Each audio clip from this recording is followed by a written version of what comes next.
Hati-hati sholatnya tidak sah, jangan sampai keliru dalam berwudu. Kata Nabi, kalau sholatnya ingin sempurna dimulai dari wudu.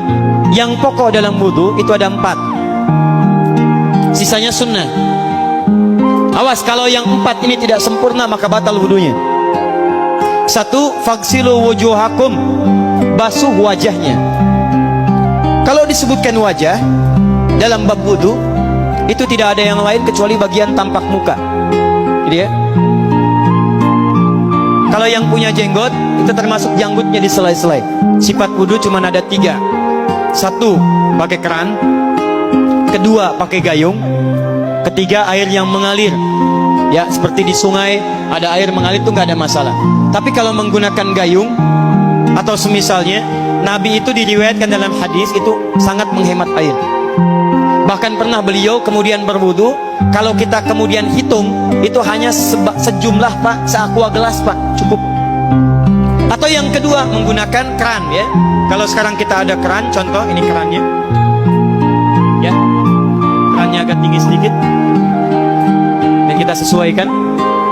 Ambil airnya. Misal contoh, ghosala.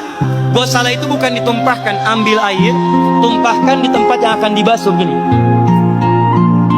Yang telunjuk itu kemudian menghapus atau menghilangkan kotoran di sela-sela mata, contoh.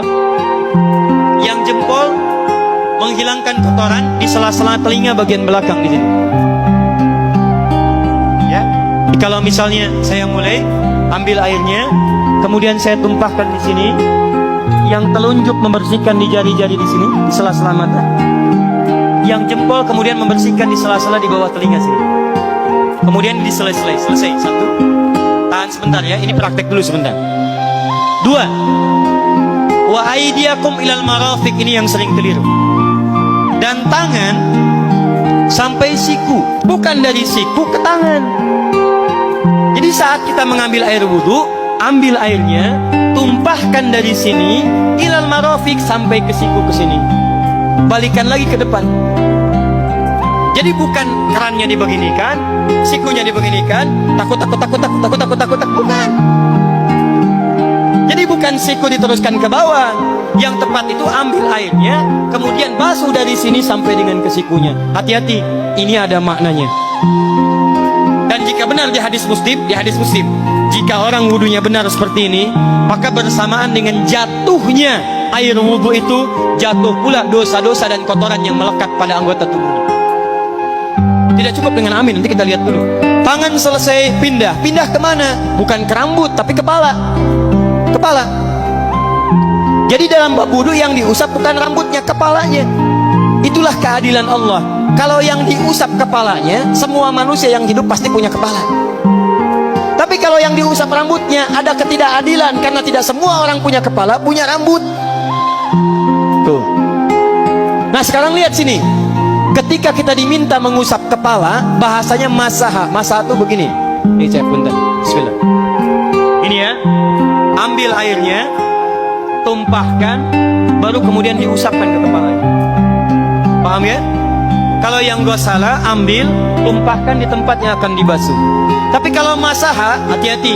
Ambil airnya, tumpahkan, baru diusap. Jadi bukan diambil air, tumpahkan di kepala. Yang dibasuh kepalanya bukan rambutnya. Jadi kalau ada laki-laki sudah dandan, sisiran, rapi, tiba-tiba keran dibuka, yang diusap cuma rambutnya, ulak, itu batal wudunya. Tidak sah. Terus diulang. Terakhir kaki dibasuh sampai dengan bagian mata kakinya, dan ini tidak perlu saya terangkan karena mudah bagi kita untuk mempraktekannya. Tapi yang ingin saya jelaskan satu ini saja. Perhatikan baik-baik. Yang 4 ini wajib wudu. Tambahannya sunnah. Niat dimasukkan dalam wajibnya. Lihat sini. Kumur-kumur sunnah. Telinga sunnah. Istinsyak sunnah. Yang 4 ini wajib.